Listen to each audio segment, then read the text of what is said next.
Hello, dreamers, and welcome back to the show. So, this is just going to be a commentary on the last episode, the second day of Sherri Papini's interview with the FBI and the sheriff's investigators. In this video, and the reason why I'm doing this is because I know there's some of you who can't handle listening to Sherri Papini talk for 2 hours, and I totally get it. My ears are kind of bleeding right now, but that's okay. In this video, they're sitting in a different area in the Papini home. In the last one, it looked like they were sitting at the dining room table. This time, it looks like they might be in their living room, and Keith Papini is in the frame this time, seated next to Sherri. You know, her little lapdog, right? And the investigators are still babying her, handling her with kid gloves, as they say, asking her if she's tired or if she's comfortable. And you can just tell that Sherri is really trying to play up her victimhood here by saying, yes, this is comfortable. And she is, again, sitting in a chair with her knees pulled up to her chest. She's leaning away from Keith, actually, but she is definitely trying to dwarf herself, make herself small, and present herself in this scared, childlike, vulnerable position because, as I said in the last video, this is what Sherri thinks PTSD looks like. So the investigators are trying to get Sherri to pick up her story from where they left off the day before. She had been providing them with the layout of the room that she was in. They did take more pictures of whatever marks were left on her body after she spent 22 days kicking her own ass. So they ask her if she's okay to continue on from where they left off the day before, and she just says, yeah, but in a more subdued, quiet way. Maybe she was starting to realize just how stupid and fake it all looked when she's way too giddy and way too happy and giggly.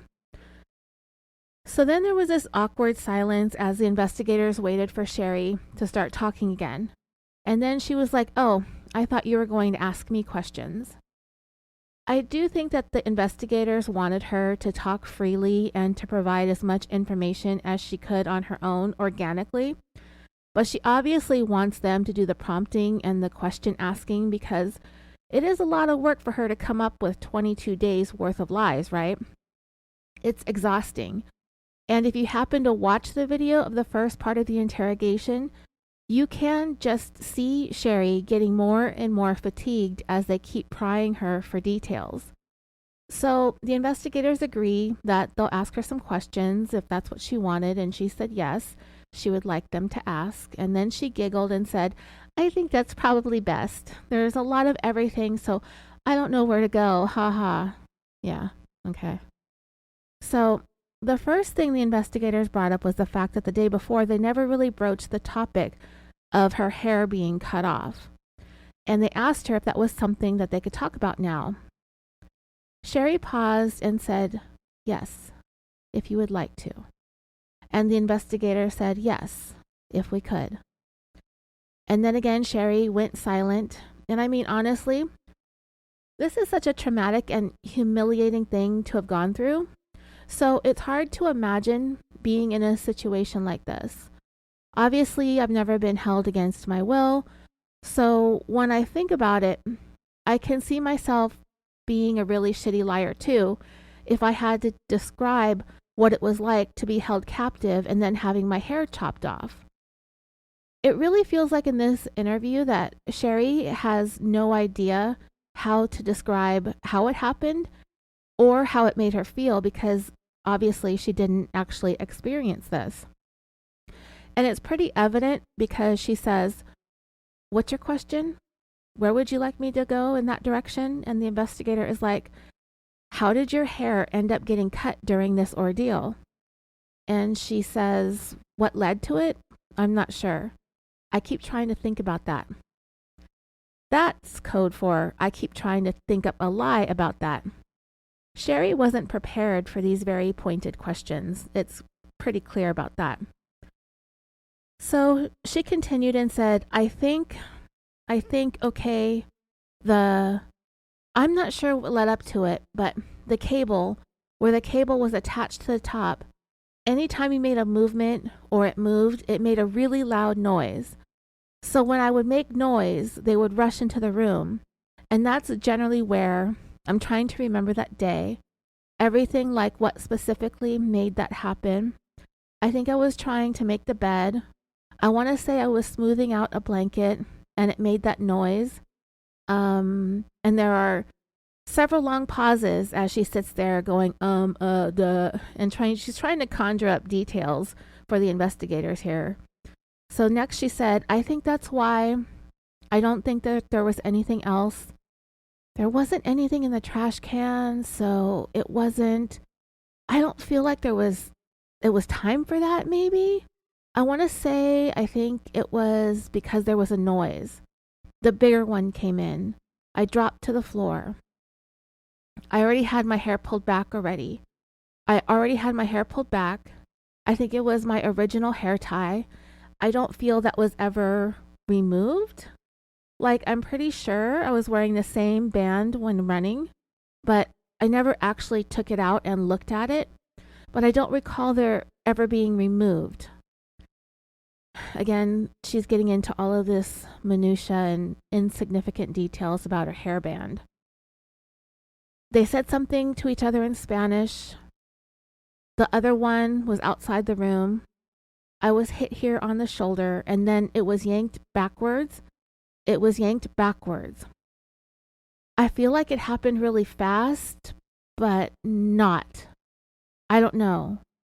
And then it was, after she cut it, she had it in her hand. I was down. She was over me, had it in her hand. And I felt it here, that blunt edge, like she had cut it above my hair tie. I felt it here. And she said, I'm going to send this to your mother, or I'm going to send it to your mother. I can't remember exactly, but I'm going to your mother. So the third time Sherri said this about this being sent to her mother, she didn't even form a complete sentence. And then she said, and I remember when she was cutting it, it was very upsetting. And when she said that, I kind of went, huh. Like she scoffed at it when the woman supposedly told her, I'm going to send this to your mother. It was one of those moments where it was emotional for me that she was cutting my hair. And I feel like her saying that almost pulled me back into survival mode, I guess.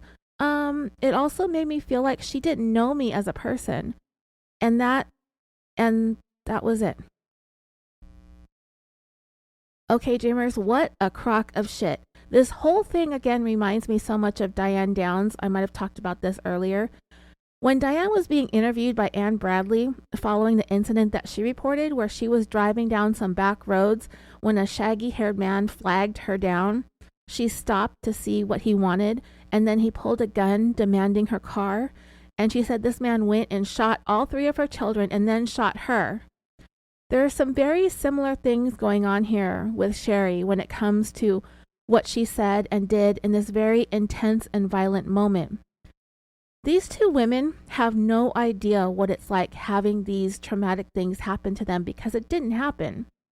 If I was having my hair chopped off or my kids shot to death, potentially shot to death, nothing that either one of these women said went through their minds would have gone through my mind in that moment.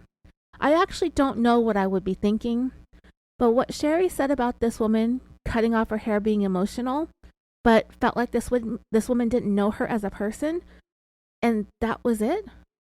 What the holy heck does it even mean? Let me tell you exactly what Diane Downs said in that TV interview, and you're going to get a really similar vibe as to what's going on here with Sherri. And when I say vibe, it's this very casual, upbeat talk about the worst day of your freaking life. So in her interview, Diane said this about her thoughts when her kids were supposedly being shot by a stranger. She said, quote, I have been going through that night so many times. I've even been through it with my psychologist. It's very hard. It's very tearful. There were a lot of memories that, I don't know. A lot of people, when something traumatic happens to them, they suppress it immediately. To be honest, dreamers, I don't think there are very many people who experience the murder, attempted murder, and maiming of their children that would be able to suppress it immediately. Maybe it's just me. I think I'd still be pretty outwardly upset. Anyway, Diane said, I kept those memories because I knew I was the only person that was going to be able to tell them what happened when we got to the hospital. Wrong again, Diane. Your younger daughter lived to tell about it, and she did in court when she testified that it was her mother who shot them all. Diane continued, and when I got there, the first thing I said was, call the doctor. Second thing was the blood type. Third thing was call the cops because they've got to find him. So this is all very organized and methodical, considering she and her children were just all shot. I'm pretty sure I'd be relatively hysterical. Again, maybe just me. So I had to remember as much as I possibly could. When this man shot my daughter, my first reaction was to snap back to my childhood, to the pain that happened to me back then, my marriage, my entrapment by society. This man was bigger than me. He was stronger than me. He had more power because he had a gun. He was in control and I was not. And there was nothing I could do. I just stood there and I looked at Christy, reaching, and the blood that just kept gushing out of her mouth. And what do? You just stand there trapped. And dreamers, if you've seen this video, then you saw Diane Downs smile when she said the words, the blood just kept gushing out of her mouth. This woman actually smiled when she spoke those words. Diane continued, and then the gun kept firing. And here we have the vanishing perpetrator again. She didn't say that he kept shooting. She said the gun kept firing. And that kind of put some distance between herself and her lies. Anyway, she said the gun just kept firing and firing and firing, and it was monotonous. It just kept going. It was like a slow motion picture. And then he swung around towards me, and this is something I did not recall when I was explaining this to the cops because it wasn't like a movie when I was telling them. See, this is her trying to cover up her inconsistencies in her stories because her story changed a lot with each passing day and with each telling of it. I was telling them what happened, the important details. He shot my kids. I pushed him. I ran. And when he swung around, he was pointing. When he swung around, he hit the tips of my fingers, and the gun hit the tips of my fingers, and that snapped me. And I went, wait a minute. I'm not trapped by society. I don't care if he is bigger. If I stand here and say, yeah, here, take the keys, I mean, there's nothing I can do. You win because you have the gun. My kids are going to die, and I am not going to let my kids die. So instead of giving him the keys, I feigned throwing the keys. He did not take the time to point the gun and shoot at me. Obviously, he would have shot me the same way he did the kids. He was swinging in the direction of the keys, firing the gun. He hit my arm. Everybody says, you're so lucky. Well, I don't feel very lucky. I couldn't tie my damn shoes for about 2 months. And when she said she couldn't tie her shoes for about 2 months, she literally laughed out loud. Diane went on, it was very painful. It's still painful. I'll have a steel plate in my arm for 1.5 years, and that scar is going to be there forever. I'm going to remember that night for the rest of my life, whether I want to or not. I don't think I was very lucky. I think my kids were lucky.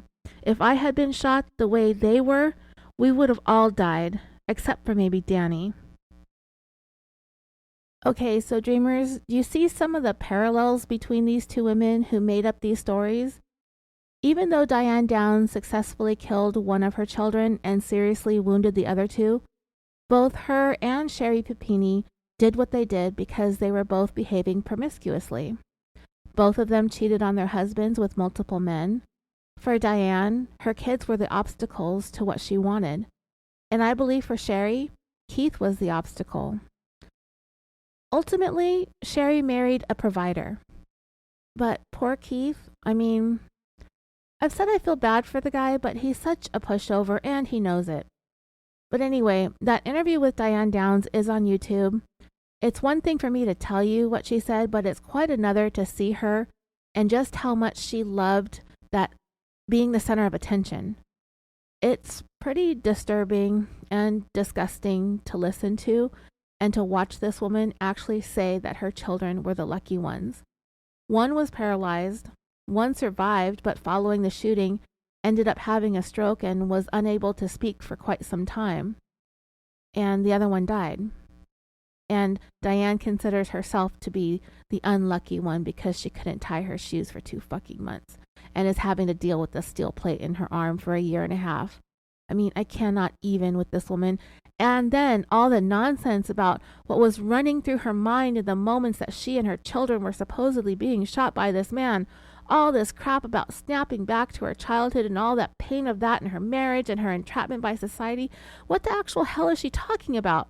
This whole inner dialogue is going on in her head while her children are being shot? And she has the time in this horrific encounter at night on a dark, abandoned road to be like, wait a minute, I'm not trapped by society. What does this even mean? And by the way, if you're not familiar with this story, Diane shot both of her daughters in the chest twice, killing one of them, and the son, who I believe was only 3 at the time, was shot in the back and it lodged into his spine, leaving him paralyzed. The investigators almost immediately did not believe Diane's story. So her children became wards of the state right away, and they were eventually adopted by one of the detectives investigating the case. And Diane, who last went up for parole in 2020, will most likely die in jail because she is not and probably will not ever admit to being the one who shot her children and then herself in the arm, which, by the way, when she pulled into the emergency room, this bitch had a dressing on her gunshot wound while all of her children were bleeding out all over the car. All of that is to say that when Sherri said that when her hair was cut off by these women abductors and that they were going to send it to her mother, and how she chuckled and scoffed at the notion, and then told the detectives that it was emotional because it made her feel like these women didn't know her, it's complete nonsense. The problem is that she just can't put it together because she doesn't know what it's like to actually have this happen to her, just like Diane Downs.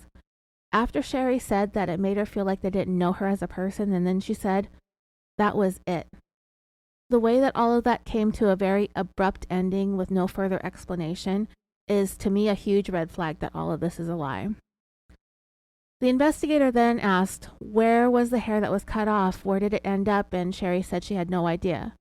So again, nothing useful at all from anything that she had to say about this traumatic event, and still talking about it in a very upbeat, giddy kind of way. The investigator asked if Sherri knew what they used to cut her hair, and she said she didn't see anything. She never saw anything. Did she hear any sounds like scissors would make? And she said she just can't remember if it was a snipping sound or a whoosh. And let me think of the sound effect that she made. She made like a whoosh kind of sound. I don't even know what that means. It kind of sounds like she was mimicking, like lopping off her entire ponytail with like a katana. After that, they asked more clarifying questions about where the hair was chopped off, if it was before or after she was branded. I'm pretty sure if this happened to you, you would know if you were branded first or if your hair was chopped off first. But she had all this hesitation, and she said before. The investigator asked about the cable attached to the pole in the closet and the sound that it made. He suggested that it was metal. It did like a clanking sound, and Sherri replied, mm-hmm. Then she said, meaning her and Keith, we have a bolt in our garage, and that's what it felt like. And then she laughed again. It is so awkward to listen to this particular exchange. I mean, seriously, what is she saying? I'm going to tell you word for word what she said. Quote, we have a bolt in our garage, and I was able to touch that.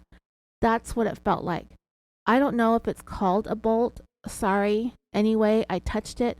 That's what it felt like. Hee hee, giggle giggle, ha ha. I mean, come on. We have a bolt and I touched it and that's what it felt like? And then she laughed? Get the fuck out of here with that bullshit. Then Sherri veered off and started talking about scratching her own hands and having little scars and stuff somewhere, under her fingernails. Under her fingernails and things. Those were her exact words. And she said that it was really hard to get a good grip on it because it was sharp. It really sounded like the investigator had no idea what she's talking about because none of this makes any sense. She's saying whatever the things that this cable was bolted to the pole with was sharp. Last I checked, cables and bolts and poles don't really have sharp edges. But then she kind of backtracked and said that she was gripping it really hard, I guess trying to save herself from herself, and that she has cuts and scars under her fingernails. That's a pretty good way of making sure that these fictitious scars are not visible. Put them under your fingernails, y'all. Scars under your fingernails. That's what happens when you're trying to escape a kidnapping. So next, the investigator wanted to know more about Sherri, saying that every time she made a noise, the women would be coming into the room, running, which is absurd in and of itself. I'll get to that, but he asked her, when you made a noise, they would immediately come in. Was there ever a time when you made a noise and they never came in? Sherri replied, no, I don't think so. I mean, there was maybe once, where I made a slight, but then I'd freeze, but no, it was pretty much every time. Okay, so this is so ridiculous. This woman expects these seasoned investigators to believe that for 22 days she was chained with a metal cable to a pole bolted into a closet that made a metallic clanking sound every time she moved, and that every single time she caused that cable and metal to clank together, these two women came running in every single time. She stated that she would do exercises. She made the bed. She tried pulling boards off the windows. For 22 days, they came into the room, and she had to drop to the floor and not look at them every time they heard a sound. If after a day or two of having Sherri attach that pole and cable, and they come to find that it's pretty secure, and she's not going to be able to escape, I'm fairly certain that these kidnappers would ease up on the running into the room every single time. It's just really silly and not very well thought out. But then again, nothing about this story is well thought out at all. Next, Sherri was asked if there was ever a time when she felt like she was the only person in the house. Sherri replied no, because it was almost like you could feel the movement of the house. Or even because there was a time where the radio or whatever it was outside was blaring quite loudly, where they'd still hear me somehow. They'd still, the radio would be super loud, and then I would do something like using that as some kind of muffle.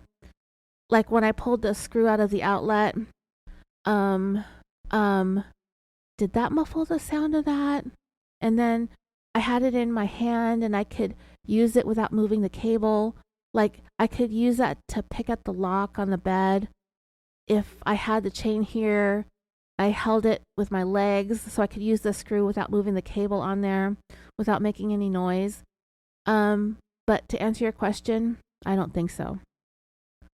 Okay, so that was seriously one of the longest non-answers I've ever heard. How are these people sitting there with straight faces listening to this craziness? All they wanted to know was if there was ever a time when she was at the house and nobody else was there. So she talks about being able to feel the house move and all this nonsense about picking the outlet screw and muffling the sounds of the radio that they had blasting Spanish music all the time. And with that statement in and of itself, Sherri just contradicted herself again because she said that they would still hear her somehow.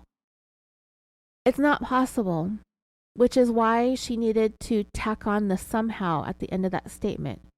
She realized that if these women were blasting Spanish music all the time, they're not going to be able to hear the sound of a cable moving around on a pole in a closet in a bedroom.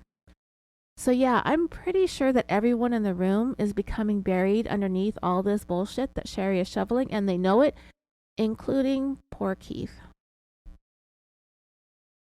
So Sherri continued, I could sometimes feel a door I feel like the vehicle was nearby that window because I could hear the vehicle.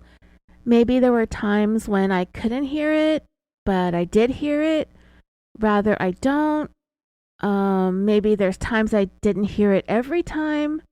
There were times when I could hear it. And at this point, Sherri's voice kind of trailed off because I think she's starting to realize that she's babbling. Sherri was asked if she had any recollection of exhaust or engine sounds.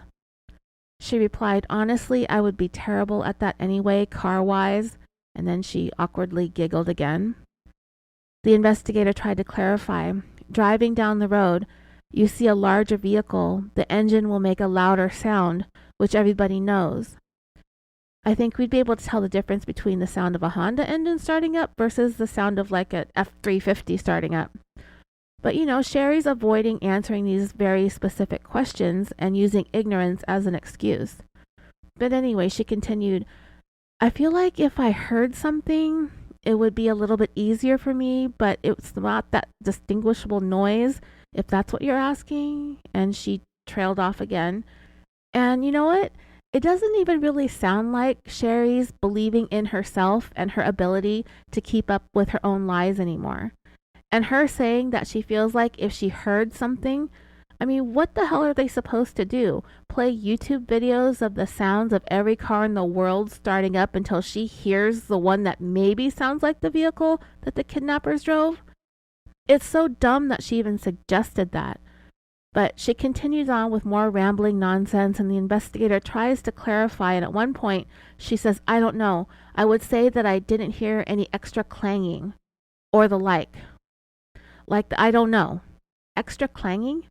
From the sound of an engine starting. Whatever, Sherri. You're just dumb. One of the investigators asked if Sherri had heard multiple doors opening and closing on the vehicle, and she immediately said no. It was only one door that she remembers listening for that. So it kind of lines up with her never being left alone in the house, suggesting that if one of them left, one of them stayed behind. Therefore, she would only hear one door opening and closing. Or, the truth being, it was just James Reyes coming and going from his job and his day-to-day life as she's hiding from her husband and children at his place, right? Sherri was asked about the radio outside. They wanted to know where outside the radio was. She said she never actually saw it, which is probably one of the few true things that she's saying because it didn't happen. So Sherri was next asked if there were any times when it was just one of them at the house. And again, she launches into another windy non-answer to a point where she actually forgot the question. She replied, "No, it's hard to say because I would be down on all fours with my head down. Yeah, that's hard to say, but, well, they would talk to each other, so I know the other one was close by. Ask me your question again." So the investigator repeats himself, but he asked about them being inside the room. Was there a time when there was only one of the females inside the room? Sherri replied, "Inside the room, yes, but the other would always be nearby. But inside the room, one at a time, yes." Then he asked, "Did either, let's say when they were hitting you or being violent towards you, is there any time when one of the females would try and stop the other?" She said yes. He asked her to describe some of those moments. She replied, the younger one, I feel like because I couldn't understand her, but I feel like her body language was the pointing or this, and she made a gesture with her hand. This, body language wise, it doesn't matter what language you speak. I mean,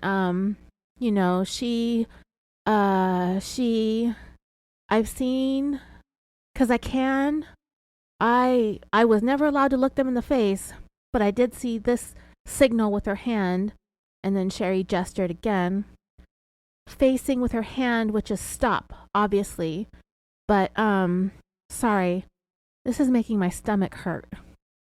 Yeah, same girl, same, right? And she continued, she's making no sense at this point. The little one, the bigger one, the little one. The bigger one was very forceful, and it just, to me, the little one would defend herself and just do what was asked, maybe. And she had a huge upward inflection with the maybe. It was so bizarre. She said, I feel like the bigger one enjoyed it and the little one didn't. Does that make sense? And the investigator said, absolutely makes sense. When not one single thing she just said made any kind of sense at all. But in this investigator's mind, he's got to be thinking, absolutely not. But Sherri carried on. I definitely, things like the burn, cutting my hair, the burn on my arm, the chain, the lock, that was all from the bigger one. It was not from the little one. The little one would feed me most often. The little one is the one that said, with the trash can. She was the one who would stand in the doorway at the shower. She was the one who would bring clothes also. The bigger one never did that. So while Sherri was in the middle of that part of her statement, the investigator interjected to try and ask about what she would usually eat, but Sherri continued talking over him. And when she was done, she giggled and said, "You were asking a question, ha ha hee hee." And he repeated, "What did you eat? What did they give you to eat?" Now, dreamers, this ought to be good, right? Okay. Sherri replied, what's it called again, babe? I keep forgetting the name. And Keith said, cream of wheat. But it was like dry. Cream of wheat, yes, barely mixed. And like rice tortillas. One day I got 2 apples, a cracker, but they were kind of weird. Kind of like, I want to say they were like animal crackers, but not really. Yeah, more answer, non-answers. And they certainly did not taste like animal crackers. They weren't anything I'd ever seen before. I hid those. Anything that wasn't, like, no, Sherri, we don't know. But she just cut herself off and never completed that sentence, leaving us yet again with more non-answers. And dreamers, it gets better, because she's going to continue. Sometimes it was like scraps, like the fat off of a piece of meat or something, and they just scrape it off of a plate. So what we're actually hearing is that these 2 Hispanic ladies would cook themselves up some steak and whatever they didn't eat, the fat, the gristle, the bones, they would scrape it off onto a plate and give it to Sherri. I mean, the lumpy cream of wheat, the random cracker, and the meat scraps. Sherri is really wanting us to think this ordeal was humiliating in every single way, as many ways as possible. And it's very clear what she's doing here, to me anyway. Anyway, Sherri said, more often than not, it was rice or, I keep forgetting the name, and then someone reminds her cream of wheat. And she said, thank you, sorry, or a tortilla, like corn or something like that. One time it was a piece of bread, like the end piece. They would specifically give her only the end piece because nobody likes that piece, right? I felt like it could have been wheat bread, but it was the end piece. The investigator next asked about whether there was a sticker on the apples, and she said no. And then went on to describe the apples as waxy, mealy, and bruised. They asked her about what kind of rice, and she said sometimes it was steamed white rice, sometimes it was Spanish rice. It definitely tasted like it was homemade Spanish rice. She said, I've made Spanish rice even, so definitely, 'cause I giggle, make the box Spanish rice more often than not, and it did not taste like that. It was always gritty, and there was even a time when I tried to pick it apart to look for something. I don't even know what that means. The investigator next asked if she ate regularly or sporadically. And Sherri replied, no, it was maybe once a day, but it was hard because I feel like every time I would get on somewhat of a routine to exercise my mind of this is the time of day because my body was starting to get hungry at the same time. I was always hungry, but I would exercise at the same time. I would try to get a routine down. but it would change as soon as I feel like maybe, you see, it's hard because sometimes I feel like it was the next day, but it could have been the same day, or it felt like a day had gone by, but then it didn't because I'd wake up at different times and I would fall asleep at different times. And then it would be, did I exercise already? I'm pretty sure I did that, but she had a really strong upward inflection at this point and said, I don't think it was more than once a day. It was certainly not every day, but I don't know. I don't know. I don't think it was more than once a day, but days were difficult because I didn't sleep. It wasn't like I got up at certain times. I don't even know about the times. There was a lot of sleeping for me. Okay, that's a huge contradiction because she just said days were difficult because I didn't sleep. And then 5 seconds later, she says, there was a lot of sleeping for me. It's like, girl, you're so dumb. So she went on, and that's one of the, the sleeping made it difficult to keep track. Everything I tried to keep track of, there was no way to do it. I don't know. I think it was once a day, maybe every other day. So all of that was to answer whether or not she ate regularly or sporadically. She went into that whole diatribe, right? So here is where we get to the part I brought up last time about Sherri drinking water in the shower and her inconsistencies with that. The investigators asked her about how she was given water. She said that there was a plastic bottle of water with no label on it. Anytime, I feel like I only remember 2 showers, but I drank a lot of water every time I was in the shower. She paused for a minute and then she said, I'm trying to remember the moment that I got the bottle of water because I was allowed to have a bottle of water, which I rationed, but I don't remember. I want to lean towards the end when I had it. Then she went on to say that they would refill it when they would clean out the trash can that she used as a toilet. She said, there was only one time that I recall there was actually seeing the trash being removed. It was always that really yucky feeling of waking up and knowing that they had been in the room, but me not remembering it. So here we have the very first instance in this whole entire ordeal where the kidnappers made her feel yucky. And that would be when they would come into the room while she was asleep. That's the yucky feeling. Nothing else that they supposedly did to her up to this point, right? Just if they came into the room and did something and she never knew about it. Next, Sherri was asked what she did to exercise her mind. And this is where Sherri began to fake an emotional breakdown. I want to say for one of the first times. She might have been fake crying in the first video, but this is the first time on this particular day.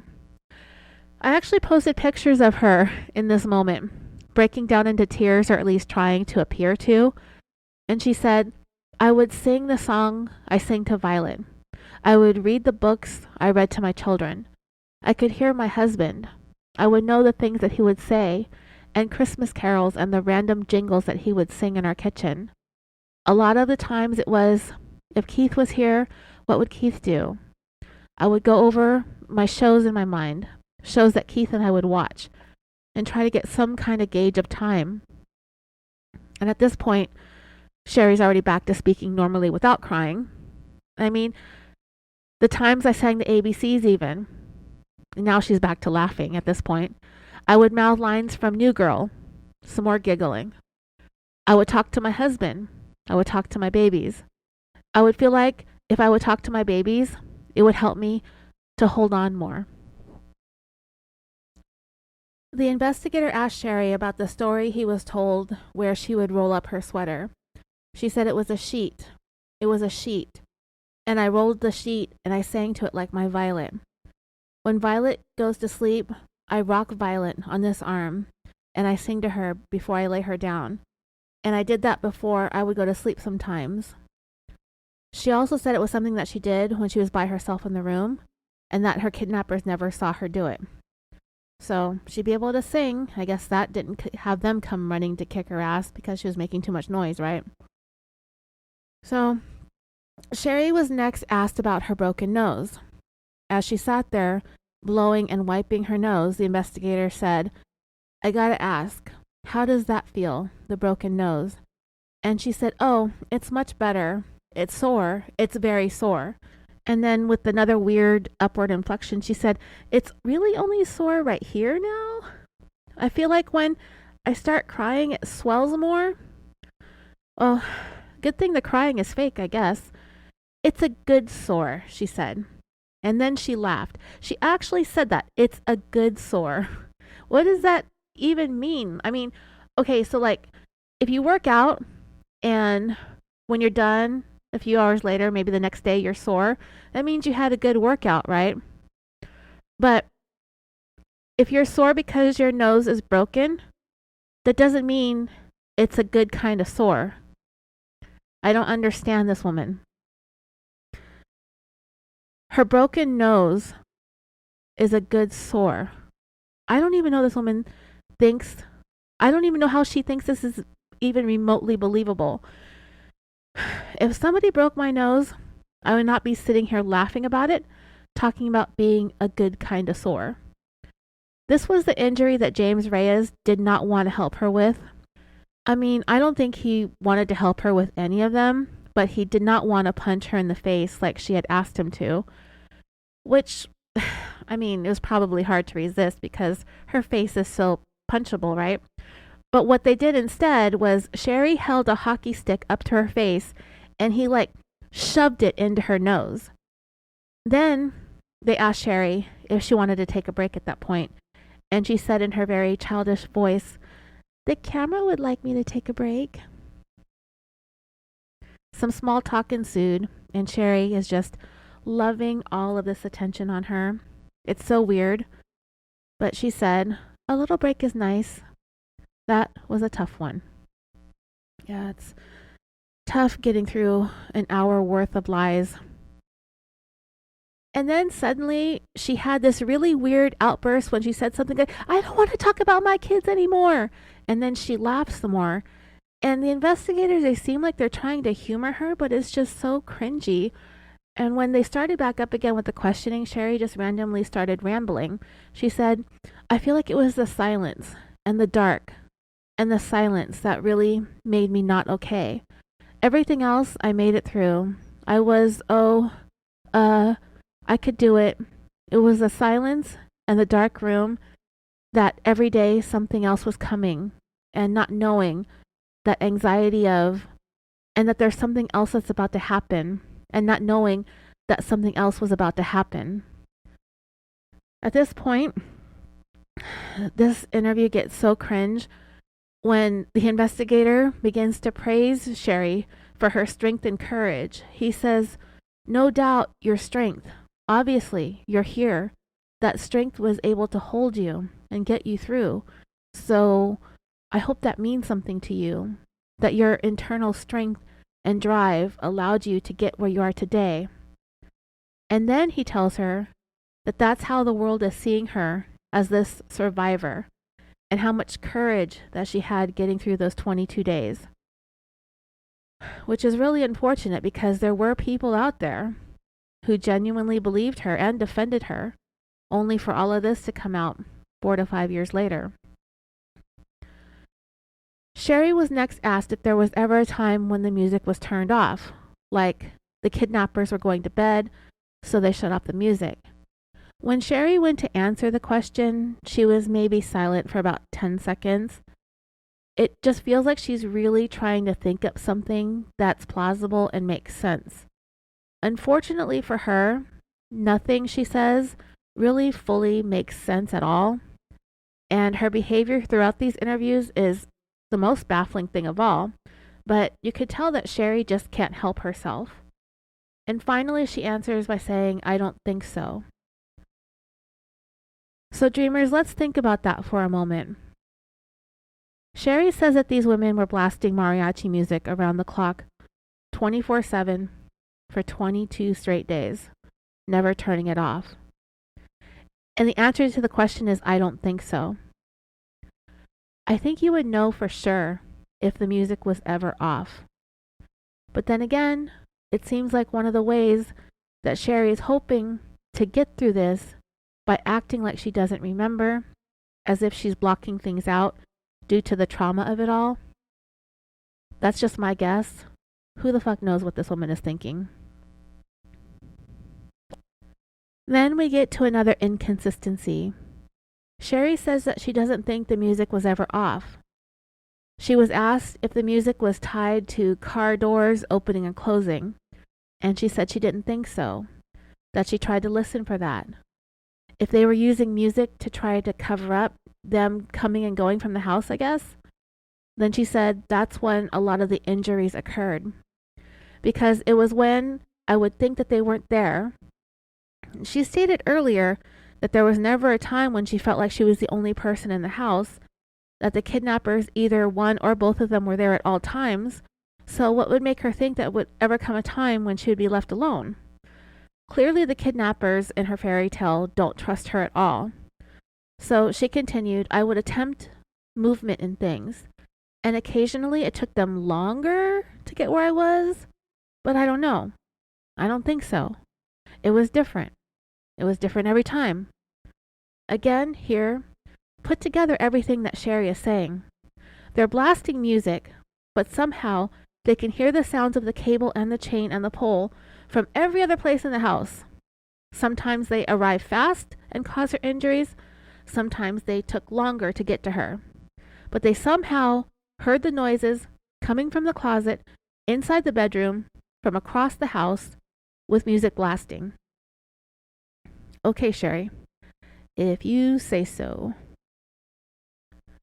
Okay, so here we go with another inconsistency. The investigator asked Sherri about having talked about hearing the TV at times, every once in a while, and Sherri interrupted and said, because the radio wasn't on all the time. Hello, didn't you just say that there was never a time when the radio was off? But anyway, she was asked about whether or not she heard commercials that would signify, and then Sherri cut him off again, but I'm assuming that he was going to ask about anything she heard that might have given her an idea of where she was at. But she cut him off and said no, because I kept falling asleep. It was Spanish something or other, and then I would fall asleep. I feel like for me, it was, thank God she's sitting down and watching TV, and it was a moment where I could just rest, I think. Yeah, the radio was terrifying. Giggle, giggle, laugh, laugh. The sound of the radio was scary to me, but the sound of the TV, I feel like I would just kind of like rest. And then she was asked if they ever watched or listened to anything in English, and she said there was never English. There was never English. So that helps her from having to recall anything significant that the women would say. She literally does not have to give her kidnappers any dialogue whatsoever across these 22 days because she claims they don't speak English. She doesn't have to put any words down on paper, on the official record. She doesn't have to quote them with anything, which is huge because that's a lot. Sherri continued, but the TV was not on often. It was rare that I actually heard a TV. It wasn't very loud. Maybe there would have been English and I just didn't hear it very well because it wasn't very loud. I mean, aren't these like the most useless answers ever? They've been talking to her for hours by this point, and they have absolutely zero leads that have actually come from her. Except for the fact that this is all a bunch of malarkey, and I think they know it. If they do not believe Sherri's story in these interviews, they're doing a pretty damn good job keeping straight faces and expressing their empathy. I gotta hand it to them. So next they're going to start asking about the injuries on Sherri's body. The investigator said, was there anything? We talked about a lot about the bruises regarding them injuring you by making noise and the burn on your arm, besides the one on your back, which we'll have to eventually talk about. Was there any other? Because it looks like your legs. Do you know how you received most of those injuries on your legs? Sherri replied no, but even originally before then, I bruised really easily. It could be, even something that I possibly could have done, but no, because it was a lot of And then she started pointing to things on her body, saying like, this one, and I feel like was this, or was a lot of blocking and kicking. And then she stammers over her words for a few seconds and said, the bigger one would hold something. I'm trying to remember feeling it was a lot of hitting with something, not punching or shoving. I didn't like being in the closet. It was a lot of shoving around the closet area. She was then asked if she remembers specifically being hit. She replied, kicked, yes. The investigator quickly moved on to ask about her nose and how that occurred. She said, I was woken up by it, and I don't remember if it was like this or like that. And she made some hitting gestures. I was woken up by it. And the investigator said, so you were sleeping? He sounded surprised because Sherri always said that they would hit or injure her when she would make noises. But now they're coming in, hitting her in the nose while she slept. I mean, that does sound like a really horrible way to be woken up and have your nose broken like that. And yet, she talks about it like she's just discussing her last trip to Costco. So anyways, he said, so you were sleeping? And she replied, correct, on the bed. And he asked, what happened right after that? And she said, I was woken up. I was told to change. And he said, and you were woken up with the pipe, I'm assuming? So dreamers, I don't think I heard that detail, or I may have overlooked it, but I guess her story to the FBI is that they hit her in the nose with a section of pipe, when we know the truth is James helped her by shoving a hockey stick directly into her nose. So when the investigator asked, you were woken up with a pipe, I'm assuming, Sherri replied, yeah, well, yeah, I mean, whatever. That's such a crazy ass answer. Listen to what she's saying here. She got whacked in the face when she was woken up with a pipe, presumably. And she says, yeah, well, whatever. She's so dismissive of something that happened to her, supposedly happened to her, that was so violent. I've never been hit in the face with a piece of pipe before, but it certainly does not sound like a good time at all. But yeah, whatever. So Sherri continued, I was told to change. There was already clothing on the bed. So she gets whacked in the face with a pipe and immediately told to change. And wouldn't there be blood gushing from her nose? And they would want her to change into fresh clothes with a freshly broken nose? All right, go on, Sherri. She said, I felt so dizzy and my ears were ringing. And when I tried to put the sweatpants on, I fell over. Sherri was asked if she was exchanging clothes at the time or was she getting completely dressed. And she said, yes, I had clothes on already and I put the clothes on that were on the bed. So now at this point, the investigator gets into the blood. He said, obviously, I assume there was some bleeding. How did you clean that up? And Sherri replied, it was already on the other clothes. And then she put her hand up to her face.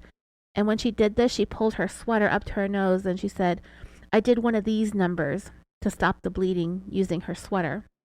And then she perked up a whole bunch and said, it didn't bleed very much. It didn't bleed, it didn't bleed very much. It wasn't like gushing blood. Okay, so I went to WebMD and I looked up liars with broken noses. So Sherri takes a pipe to the face. It breaks her nose, allegedly, and it didn't bleed very much. Well, according to WebMD, a broken nose is actually a pretty serious and painful injury.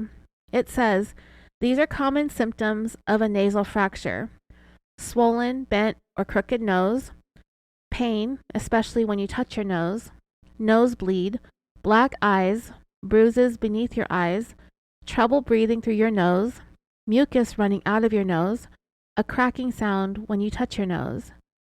And then it says, right after you've gotten hurt, you'll need to stop any bleeding and try to reduce pain and swelling. If you only have swelling and moderate pain, you may choose to wait to see your doctor. Your symptoms could improve and you might get better on your own. But see your doctor if 3 to 5 days have passed and you notice any of the following. The pain and swelling aren't getting any better.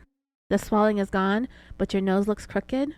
You have a hard time breathing, even after the swelling improves, you're having frequent nosebleeds, or you have a fever. Get emergency help if you have a severe headache, neck pain, vomiting or passing out, a hard time breathing, bleeding that won't stop, clear watery fluid draining from your nose. So there's potential for a broken nose to bleed for days and days after the break happens. But not to good old pants on fire Papini.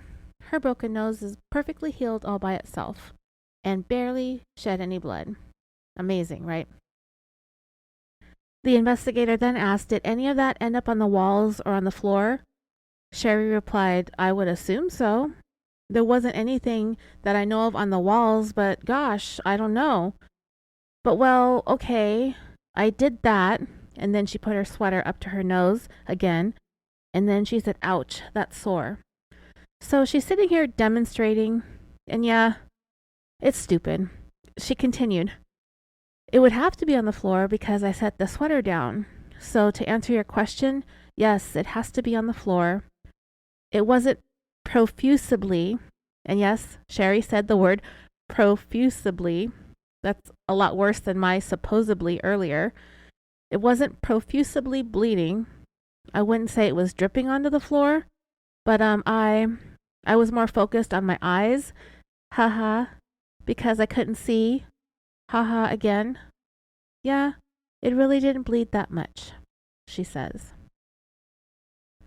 The investigator next asked if there were any other injuries that they hadn't touched upon besides the obvious. She replied, no. I mean, the things I did with the zip ties, the pulling, the breaking my fingernails on things, but no, I didn't see them very often. There was a lot of alone, just alone. Me in the room by myself, me in the room by myself. Sherri was asked if there was ever a time when she felt left alone at a location where they would be off-site for an extended period of time, and she said no. Anytime I thought I was alone, I would end up making noise in some way or another. There would be times where there would only be like one opening the door at a time. So I feel like there could have been a time maybe that there was just one there. There had to have been times because there was a fireplace, so you would have to go out to get wood, right? There were times when there was only one. How about the times when she heard the car coming and going? It certainly wasn't driving by itself, but then again, like I said, none of this ever happened. Well, that was the next thing the investigator suggested, that she would be alone when a vehicle would leave. Or there would be one person there, and Sherri goes, right. Even stocking up, I'm sure. I know maybe there was a grocery store. I mean, you would have to go to the grocery store or something at some point, I would think. I don't know. More non-answers. Next, the investigator said that he was going to go through a list of some things, and that this was going to require hearing. Now, for me, dreamers, this was one of the biggest red flags throughout this entire interview. And even if they're already not believing Sherri at this point, I think there is little doubt that she's lying through her broken nose after this. So he continued, however you access that part of your brain. Usually when I'm trying to hear something, I close my eyes. Sherri said, "K." He said, yeses, nos, I don't knows are all fine answers. So Sherri closes her eyes and puts her head down, probably praying that they're buying this bullshit. When the investigator wants to know, in those 22 days, did she hear any of the following sounds? Farm animals, no. Cows, no. Horses, no. Chickens, no. Equipment, no. Farm equipment, no. Tractors, no. Buses, no. UPS truck, no. Passing vehicles, no. Chainsaws, no. Train, no. Train whistle, no. Honking, no. Geese honking, no. Doorbell, no. Telephone, no. The investigator then said, now that you're listening, do you recall any sounds that I haven't? And then she cut him off and said, the fireplace, the creak of the door, the creaky door, the fireplace, the flushing of the toilet, pots and pans in a kitchen, garbage disposal, some kind of, and then the investigator suggested an airplane, and she said no. Some kind of ticking, clicking, doing something that requires a ticking or a clicking, or the radio, a TV. The investigator said, I have a sound to ask about. Long distance gunshots, like shotguns from people hunting? No. So then they went off into the side conversation, Sherri interjecting more of her weird upspeak and giggling. So the investigator eventually got back to the sounds. School bells? No. Alarms? No. Sirens? No. Nothing outside of the house other than what we've already talked about that you can recall? Sherri replied, footsteps. I could hear wood being brought in. I know that sound, the clink of like stacking wood, but never a chainsaw or an axe. The other investigator asked, running water? And Sherri said yes. Finally, yes. Everyone got excited, but then the investigator meant like a river, outdoors, water flowing. And Sherri said, oh, I thought you meant like the sink. The investigators at first, when Sherri said yes to the running water, they were like, yay, we finally got one. But it was a letdown since Sherri was talking about water running from a faucet. So eventually she said no, just running sink water. A babbling brook? No. Okay, we can all see what's going on here. These investigators are trying to determine where Sherri held herself for 22 days. She was actually in the city of Costa Mesa, California, which is very much a big city, and you would be hearing sounds of the city all the time. They're trying to determine whether or not she was in a rural area or an urban area, and they want to know about noises that she heard outside of the house. It doesn't do shit for the investigation to talk about what's going on the inside. Most houses have basic sounds, but all Sherri is willing to talk about are the sounds that are coming from inside the house. And to me, it's an effort to keep the location of where she was playing hide and seek with poor Keith as vague as possible. But for her to sit there and to not even name one single sound that she heard outside the house is just unbelievable. She was unwilling to give up not one single thing that she could have or would have indicated came from outside in the general surrounding areas. So finally, they just had to ask, based on what she was hearing or not hearing, does she think that she was in some kind of rural place? Or if she thought maybe she was in a subdivision? If she knows what kinds of sounds or things that might have indicated something, anything at all of where she might have been? And Sherri replied, I listened for neighbors, cars, things. I heard nothing. I heard birds. She was asked what kind of birds. And she brought up an app, which I guess helps you to identify birds. But then she knows she heard a flicker because she says, I know what a flicker sounds like. Yeah, so in all of these hours of interviews, trying to figure out where in the world Sherri was being held all those days, the only clue that she was willing to provide about anything outside of the home was a single species of bird. And then she said she heard it through the window, the boarded up window, right? And then she said she heard other smaller birds and offered to listen to some birds outside to try to help identify the species so they might be able to narrow down a particular area of California that she could send them off onto another wild goose chase again.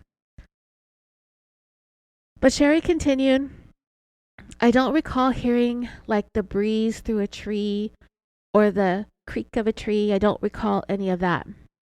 Because we can totally identify a particular geographical area of the state of California based on the sounds that the breeze makes, right? Then Sherri randomly blurted out quail and proceeded to mimic the sounds that a quail makes. She was asked if she heard any barking dogs, and she said no, very quickly and rapidly, no. The investigator barely even finished his sentence. So in 22 days, Sherri never heard a dog. And if she did, because if she did, she knows that she would have to come up with a type of bark what possible breed she thought it was. Was it a high-pitched bark? Was it a deep bark? That sort of thing, details, but she quickly shut down having to answer any of those specifics by telling them she never heard a single dog bark.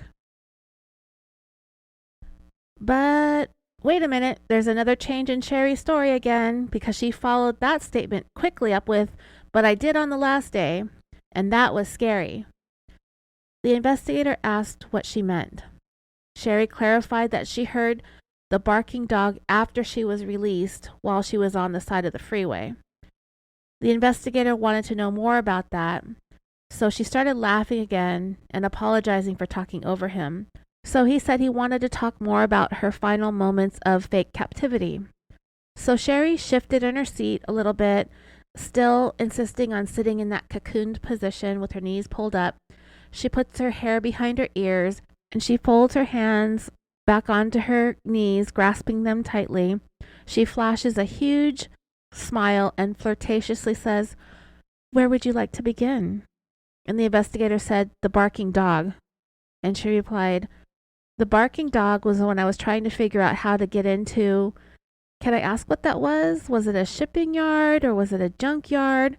What was that fenced in area next to the freeway?" The investigator told her there were two areas. One was a lumber yard and the other was a propane yard. She said, okay, there was I want to say like a modular type house where like an office would have been or an office building. So they were able to clarify that that was the propane place. And she said, okay, that's where I was trying to get in, but I couldn't. And then I heard a dog barking and then went, "No." And then she started more of her giggling in her high-pitchy voice saying, "No, I'm glad I ran the other direction." She just pointed out a moment ago that she didn't hear a dog barking until the very last day that she was dumped on the highway, which she also pointed out was very scary for her. A guard dog in a warehouse yard behind a fence is the scariest thing out of this whole entire ordeal. And after that giggly statement, she turned to Keith and smiled at him. He was completely, totally checked out onto his phone. The investigator asked more about where she was in relation to the propane yard, and she replied, "The corner. Do you know the corner? The corner connected to the street that I was on. There was a house. I went near the house, and I stood in front of the house, and I looked at the house, and I said, 'Nope.'" And she made some fugly facial expression and continued, "It was very dark. I want to say there was a mailbox." Yeah, no shit. A mailbox attached to a house? Man, she's dumb. So she kept going. Okay, "I think I stood by where there was maybe a mailbox or something, but it was very dark." And again, dreamers, all of this nonsense is absolutely useless.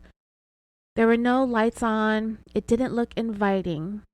Because that's what you need to feel when you're searching desperately for help after surviving 22 days of captivity, is someplace inviting to run to.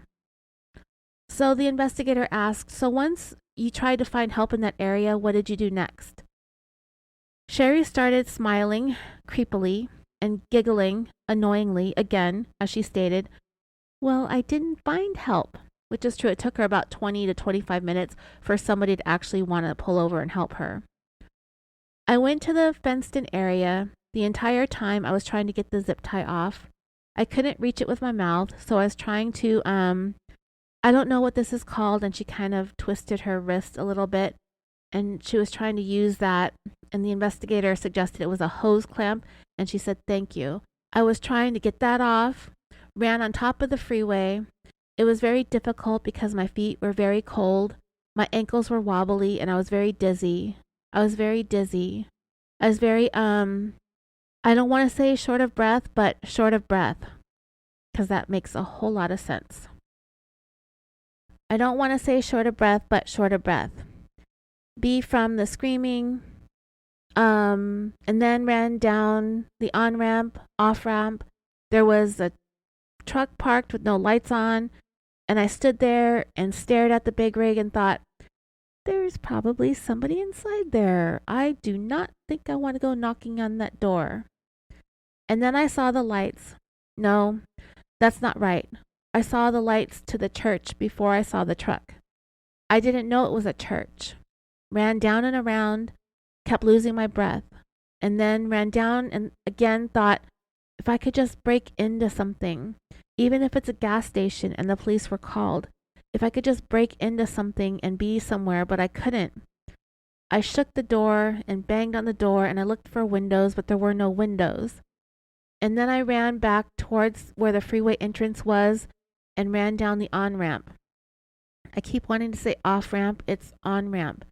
And then just ran as fast as I could until I got to the street light. And then I still had the pillowcase. Is it a pillowcase? When I got to the street light, I tried to remove the zip tie again and then pulled it tighter. But was waving the pillowcase and screaming and no one stopped. I was there for a very long time until that trucker. I even walked into the middle of the freeway and cars drove around me, like literally drove around me.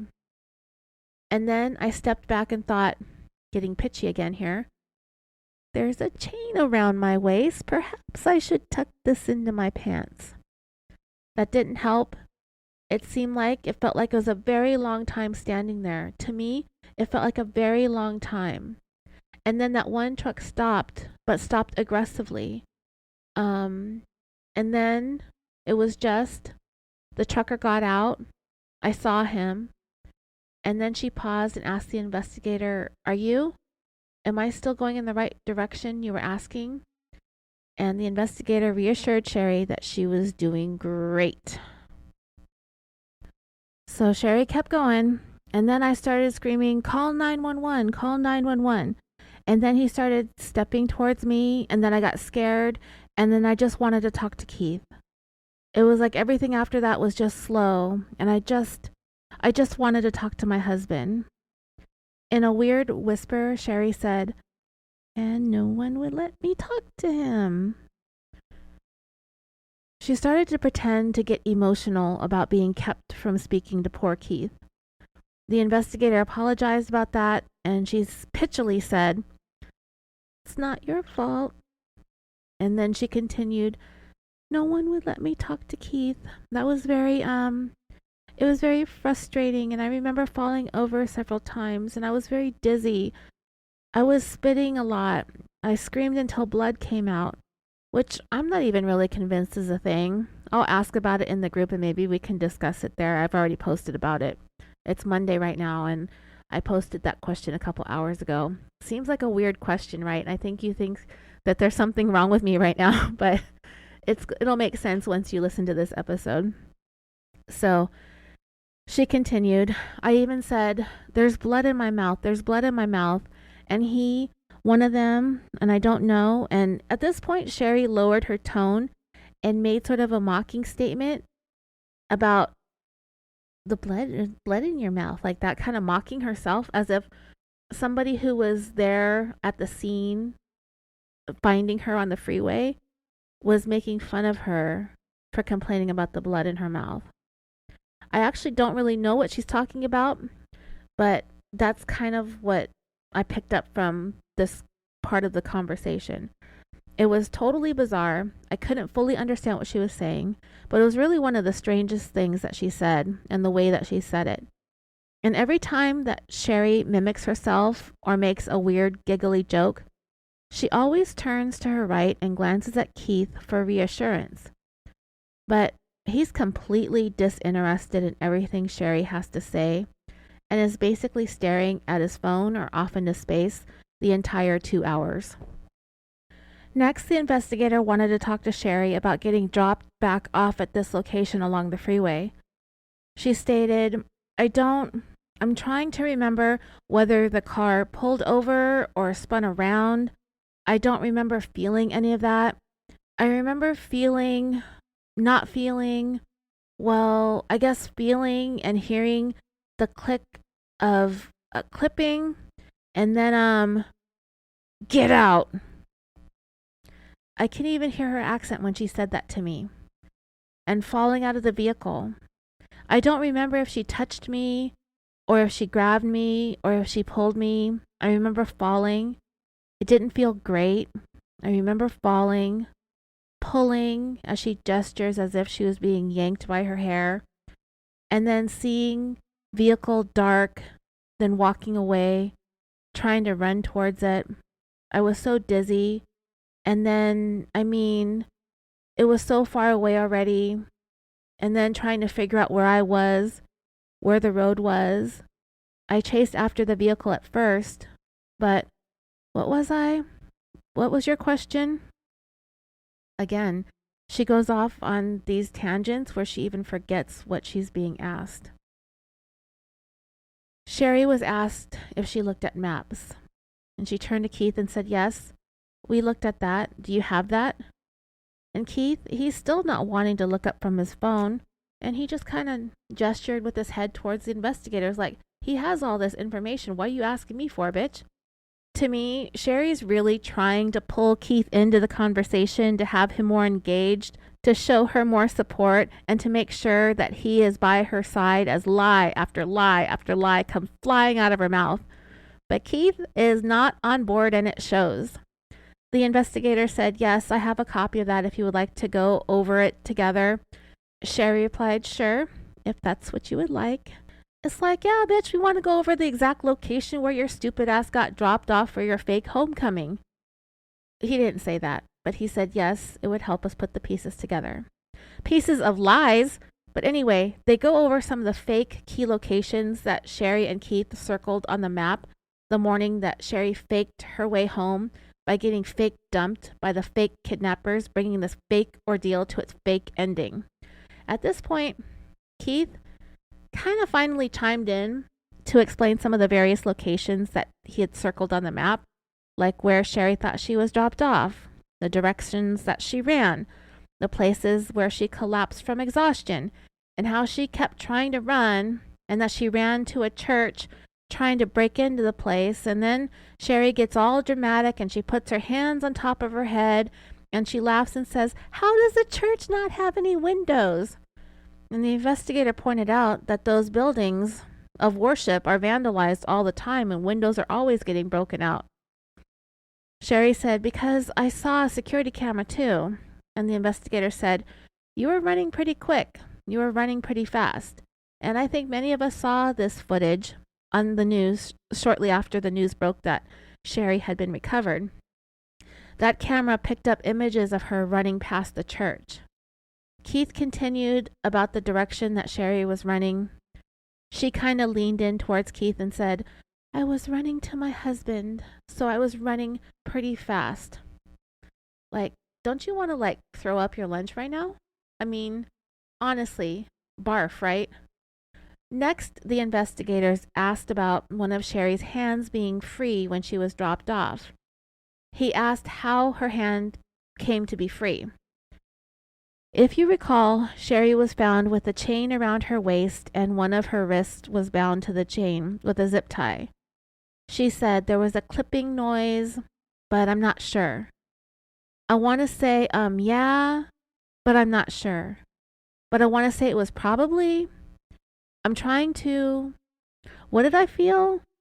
I'm trying to think if there was the cable. I didn't hear the clicking noise that handcuffs would make, certainly. I feel like maybe it had been another cable here, under here. And in the video, Sherri's rubbing the top of her right wrist with her left hand. So another cable under what exactly is what I'm thinking. At the moment, Keith is also staring at what Sherri's doing to her wrist, and he looks completely puzzled too. She said, "I feel like maybe it had been looped under. It was really tight, like it was pulled tight. This itself wasn't very tight," and she put her left hand on her right wrist. "But I didn't have a lot of pull room." The investigator asked how long all that had been on, and she said, "What?" He said, "How long were your hands to your waist? Was that something new?" And she said, "Oh yeah, that was new." This was new, and she shook her right wrist and continued, "I don't remember this being put on. I've been searching my brain for that. I don't remember the metal pieces being put on. And that's very frustrating because it's something that I should remember, but I don't remember it. That part, how they got them on. And I tried to get them off. And that's something that I try to do from the freeway too. And that's something that I'm trying to see and I cannot see right now.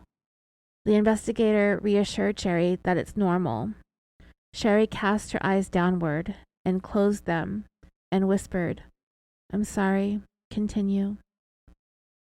The investigator asked, "From the time your wrists were secured to your waist chain, what was the time between that occurring and you getting into the vehicle?" And she replied, "I have no idea. I don't even remember the zip tie being put onto the chain. I feel like that part's hard. Ow, that part for me is hard to recall because that's when I broke down." And here Sherri's voice begins to tremble and shake. It wouldn't have been that bad of a performance if this woman could have squeezed a tear or two out of herself. But anyway, she kept going. "I was having a really hard time dealing with that part because I'm disappointed that I didn't take the moment to try harder to do something to escape. And it was my moment of breakdown and saying goodbye to my family. After what I thought was a gunshot and not anyone else, knowing if I didn't get this stupid cable off, yeah, I think it was a hard time to think about." And Sherri is having a breakdown in the interview at this point, and her voice is shaking and she's crying. But I don't know if I would call it a breakdown. Seems more like a better word for it would be a fake down. And poor Keith over there, scrolling away, totally concentrated on his phone while his wife is pretend bawling her eyes out. He's so focused on his phone, you can actually see the tension in his forehead as he's reading and scrolling while his wife is sitting there having her little fake down and contemplate saying goodbye to her family. Sherri continued, "I'm frustrated with that because I should have taken that moment and I didn't." So here the investigators get back to the cringy praise and reassurances that she shouldn't beat herself up over this. I laughed when he said that. You see what he did there? Because she actually did beat herself up over this. So Sherri, feeding off of this new round of sympathy and praise for her bravery and courage, she said, "I feel like I'm just frustrated because that could have been a moment where I could have done something or gotten her in some way." And the investigator reminded Sherri that if she had done something, she might not be there today. At that point, the investigators asked Sherri if she wanted to take a soft break here, if she had any questions for them, since they've been asking her questions for more than an hour at this point. And then they turned to Keith and asked if he had any questions, and he said that he did.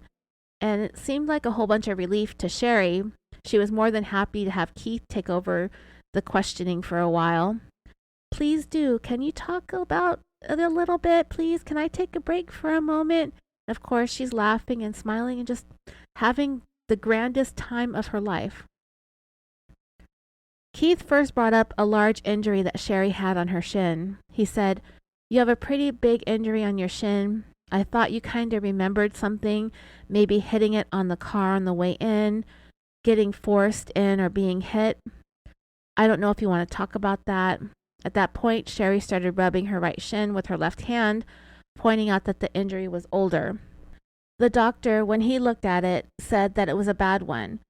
Sherri chimed in and said, "It's a bad one. There's a contusion hematoma." One of the investigators said, "I looked at some of the photos that looked like you may have been stomped or kicked, and you kind of touched on that. There was some kicking at some point, right?" And here, another bizarre Sherri Papini moment of inappropriate responses to traumatic events goes into her little childlike speak and puts her hands together and says, "Yeah, I know. I was hoping you guys could get a shoe print off of there or something." And she's literally laughing, and probably because she thinks she's getting over on these guys. I can't understand why she's laughing, talking about being kicked in the shins. Body language experts over the time that I've been doing this podcast call it duper's delight because it's so freaking amusing to her that they're buying into her lies that she can't help but laugh and giggle.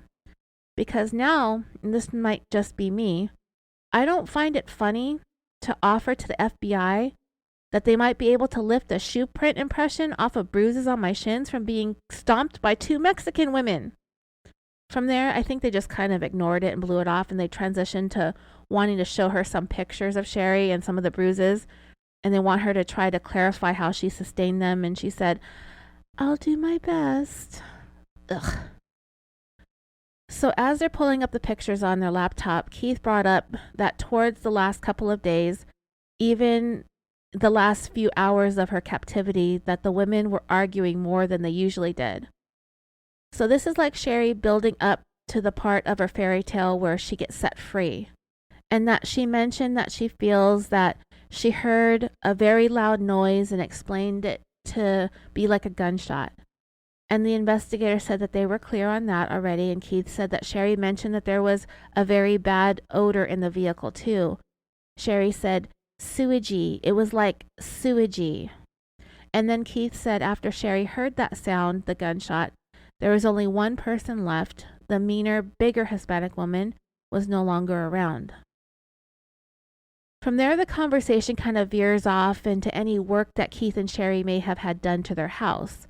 Work on the roof, painting, repairs, things like that. It's all actually irrelevant because we know this was a self-kidnapping. But as they're sitting there talking to Keith about the work being done in the house, I noticed that Sherri grabbed the tissue and started kind of going aggro on her nose, blowing it and rubbing it really hard with some tissue. And all the while, the bandage is still across her face from her broken nose. And I watched the timer. She rubbed her nose about 6 times in 20 seconds.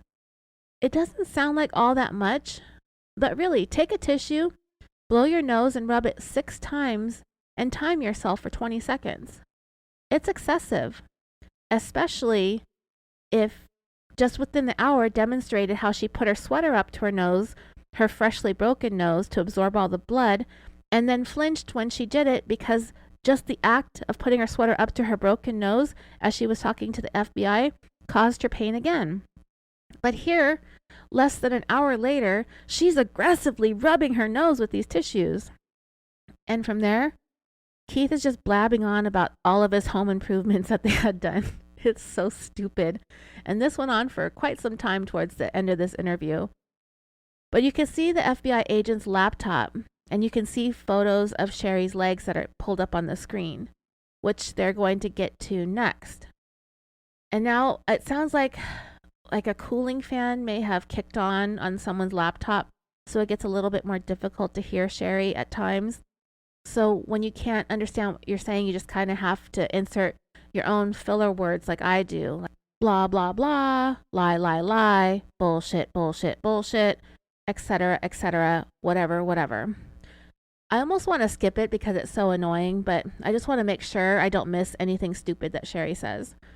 So when she was asked if she was okay with looking at some of the photos where it looks like she was kicked or stomped, is she okay with that? She replied, "I would like to say yes."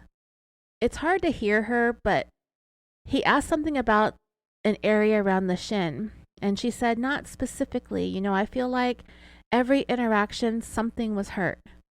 He asked, "Do you recall being kicked or stomped?" And she replied, "With objects, kicked, stomped on, yes."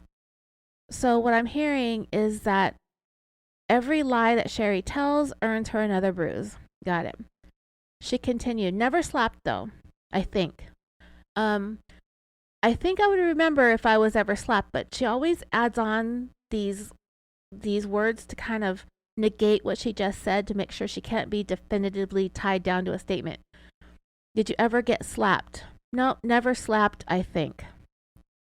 After that, he closed his laptop and Sherri said, "That was it? Thank God." And then she laughed again. Transitioning into some other questions the investigators had, he opened up his notebook and said, "I've got some follow-up questions that I need to get some answers to if we can, to help close out some of my tips." And in one of the most truly bizarre moments, when he said that, and she tried to make a joke about the tips, which I understand can be off the wall and all over the place. But we've heard law enforcement say over and over again that they have to chase every lead until they can eliminate it. So Sherri joked, "Have you ever owned a giraffe?" I don't know, the joke was so stupid and poorly timed and really inappropriate response, considering she just looked at pictures of injuries that she supposedly sustained from being kicked and stomped for 22 days. The investigator started by asking, "I think I have a good enough sense to know how the branding occurred, so I don't need a whole lot of play-by-play. I just have a couple of questions if you're okay with that." And Sherri said, "Yes, let's get it over with." He said, "Obviously, there's each lettering to it. Was it all at once or was it several different?" And she replied, "It was separate. It was a long..." And then he asked, "Was it in one extended period or was it over multiple days?" And she replied that it was all done in one extended period. He said, "I know the older one did it essentially. What was the younger one doing specifically at that time?" Sherri replied, "She was to the right. I feel like she was the one touching the tools. She knows what this was, but she must pretend that she never saw anything, because that's her story all along. And if she saw the instrument that was used to brand her, then they would expect her to go through and find the item, and there's a very good chance that purchases of that specific tool, which was a leather burning kit from Hobby Lobby, that they would find James Reyes buying leather tools at the Hobby Lobby down in Costa Mesa or whatever nearby city that the Hobby Lobby is located at." And Sherri could not give away that kind of information or risk getting caught. Anyway, Sherri said that the younger fake kidnapper was the one handling the tools and that they were used to leave that brand on her back. She was asked if she could hear it or see it. She said she couldn't see it because it was behind her. She stated, "Where my head was on the table, so now there's a magically appearing table in the room that she's in, right? A table that she's never mentioned before, but I imagine that this is something where she leaned over like the dining room table and had James Reyes just burn her on the back like that. But this is supposedly happening in her bedroom because she's obviously chained to the closet." She continued, "I don't know. There's really an angle where she could see it. If I'm trying to remember if there was a clicking noise, I remember the sound." And then suddenly Sherri gets up and asks for something. She's handed a pen and she started dropping it over and over again onto a wooden end table. And she said, kind of like that sound, a metal pan, a tinking on a metal pan. Almost like if you were watching a show. Oh, you mean like the Sherri Pants on Fire Papini shit show? Like if they were removing a bullet from someone and dropping it into a metal pan. Yes, dreamers, that is the vivid analogy that Sherri made. Of all the metal on metal types of analogies, that's what she comes up with? Removing a bullet from somebody's body and dropping it into a metal pan?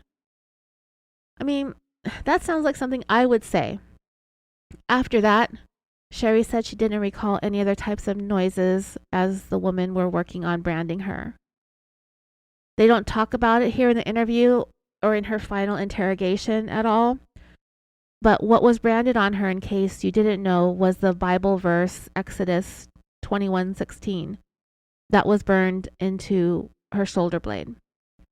Sherri claimed that her kidnappers branded the word Exodus on her shoulder because she was going to be sold to a police officer who liked that marking. So just for our own information, the Bible verse itself reads, "Whoever steals a man and sells him, and anyone found in possession of him, shall be put to death." Very creative, Sherri Papini. Well played. She continued that after she did that, she didn't hear any other clicking noises coming from the burning tools. She said, "I remembered that I feel like I was in and out because the pain was so excruciating.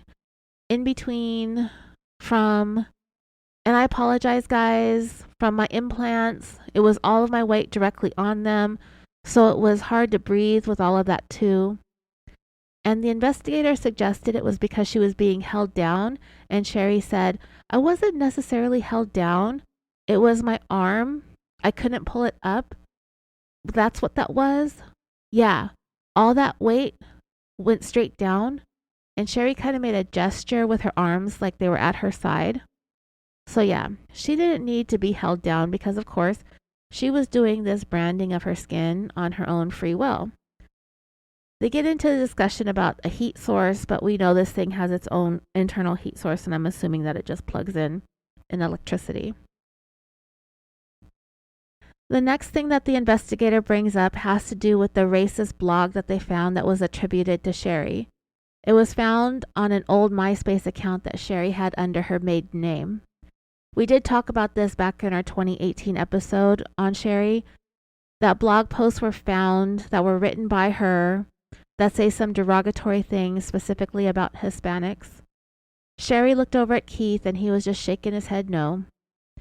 So people, the public, the internet, they're connecting this racist blog about Hispanics to Sherri accusing 2 Hispanic women of kidnapping her, which, when you think about it, is quite coincidental.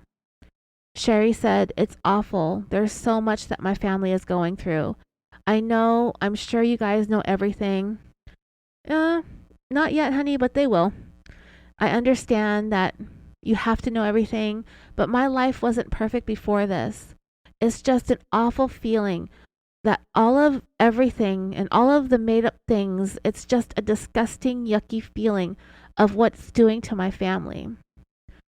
Oh, really, Sherri?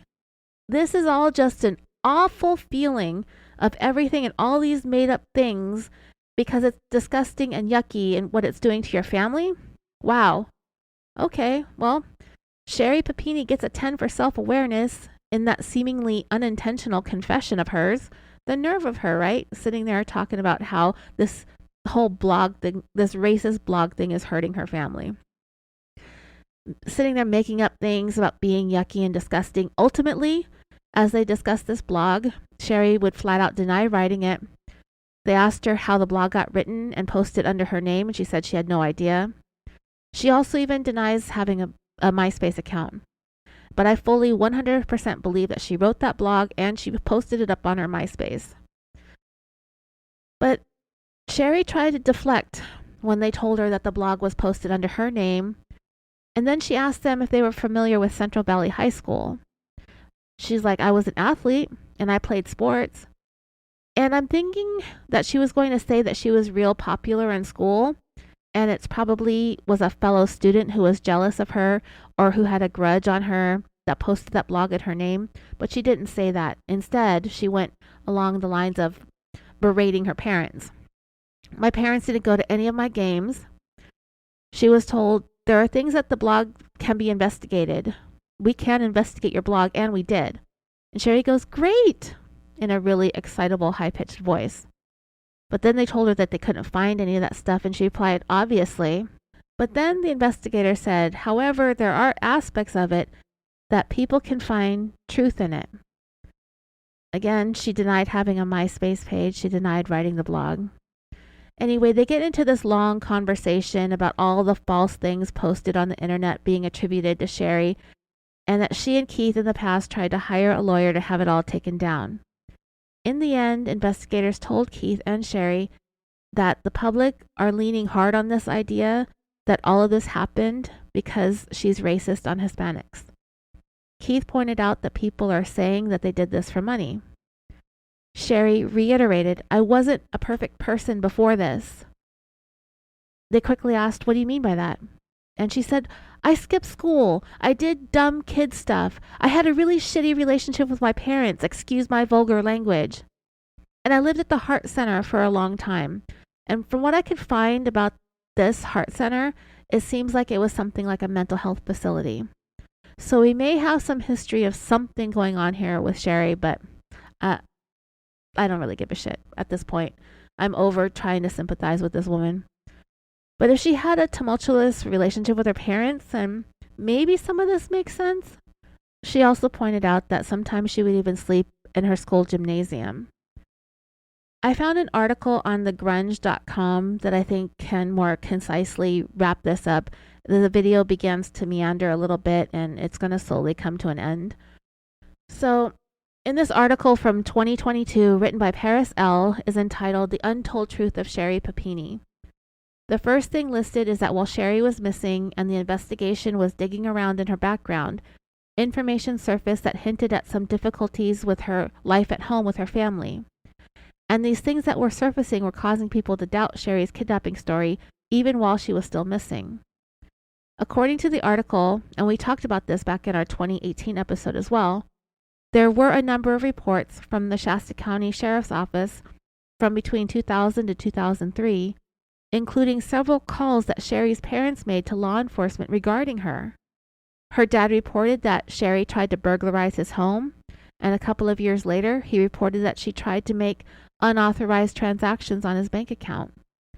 In a separate report, Sherri's mother stated that Sherri was causing harm to herself in order to blame her mom for the injuries. She was looking for advice from the sheriff's department on how to deal with that. Sherri's sister Sheila also filed a report on Sherri claiming that the back door of her house had been damaged and she believed it was Sherri who did it. Then this article goes into how Sherri had a quote-unquote fake marriage prior to getting married to Keith. In 2006, Sherri married platoon sergeant David Dreyfus in order to be on his medical benefits. At some point prior to this 2006 marriage, according to this husband, Sherri used to regularly donate her eggs, which can make you a lot of money, but it ended up causing her some health problems. So imagine that, dreamers. There's potentially a bunch of little Papinis running around Northern California. She managed to marry this guy before he was deployed to Japan. He said that they only met up once in Japan and they never had a home together, despite the fact that Sherri's mom said that she and her husband were traveling the world together. That's probably what Sherri was telling her mom. But anyway, Sherri reconnected with Keith during the time that she was married to David. They were middle school crushes. Keith was actually Sherri's first kiss, but you could take that with a grain of salt coming from Sherri. When David got back from his deployment, Sherri told him that she was going to marry Keith, and it slowly became apparent to David that some of the mutual friends that he had with Sherri had told him that she had garnered herself quite a solid reputation as a liar. This article in The Grudge then The Grunge starts talking. I'm getting tired. I've been recording for hours now. Sorry. The article then talked about Sherri's kidnapping and how it went viral, and how she injured and branded herself, and how she planned the whole entire thing out herself from start to finish. After that, the article says, Sherri Papini's supposed abduction eerily mirrored the disappearance of a former classmate of hers back in 1998. 16-year-old Tara Smith was the homecoming queen at Central Valley High School, and only a year apart from Sherri. She had gone jogging out on Old Oregon Trail, the same road that Sherri disappeared from, in the early evening of August 22, 1998. Sierra Smith reminded her sister that their parents forbade them to leave home alone at night, but Tara left anyway. She was never seen again, according to the San Francisco Gate.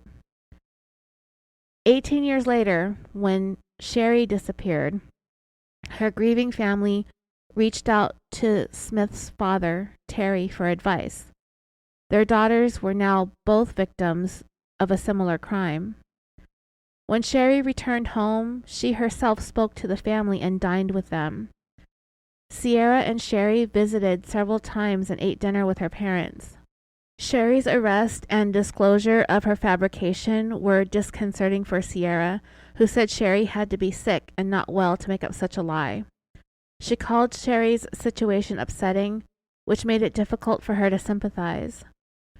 So just when you think Sherri Papini couldn't stoop any lower, she went and did something like that. Towards the end of the taped interview, Sherri did get into how terrible her childhood was. And even the investigators said that they did not hit it off with her parents very well either.